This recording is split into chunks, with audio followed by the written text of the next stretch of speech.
میرا نام اسامہ ہے اور میرا سوال ہے کہ اس وقت پاکستان کے جو حالات ہیں ان کو دیکھ کر آپ کو کیا لگتا ہے کہ اس ملک میں بہتری آئے گی کہ نہیں؟ ہم دعا کر سکتے ہیں کہ بہتری آ جائے. اگر تو یہی حالات رہتے ہیں قائم اور اسی طرح مولویوں کے ہاتھ میں رہتا ہے سب کچھ، تو تم بھول جاؤ اس بات کو کہ عمران خان یا طاہر القادری کو انقلاب لے آئیں گے، وہاں کچھ بھی نہیں ہوگا. ٹھیک ہے؟ جو بڑے لوگ خط دیتے ہیں کہ عمران خان کو ہم نے دیکھا کہ بس وہ آسمانوں پر اڑ رہا ہے، وہ بھی کوئی نہیں اڑ رہا ہے. یہ سب باتیں ہیں. اللہ تعالیٰ نے جو بہتری لانی ہوگی تو احمدیوں کی دعاؤں سے آئیں گی، اور احمدی کس حد تک دعائیں کرتے ہیں یہ تم لوگوں کو ڈیپینڈ کرتا ہے.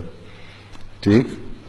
اور وہ اچانک آئے گی بہتری، آثار اچانک شروع ہو جائیں گے. یہ نہیں ہوگا کہ تمہیں پہلے نظر آتا ہو اور تمہیں اس کے اوپر نظر ہو جائے کہ یہ فلاں شخص بہتری لے آئے گا. کوئی نہیں، کوئی فلاں شخص بہتری لائے گا جس کا تمہارے دل میں یہ خیال آ جائے کہ وہ بہتری لانے والا ہے. ٹھیک؟ اللہ تعالیٰ نے لانی ہے بہتری، کس طرح لانی ہے اللہ بہتر جانتا ہے. اور اگر نہیں تو پھر اسی طرح ملک ختم ہو رہا ہے، ختم ہو جائے گا. مولویوں کے ہاتھوں سے نکلے گا تو بہتری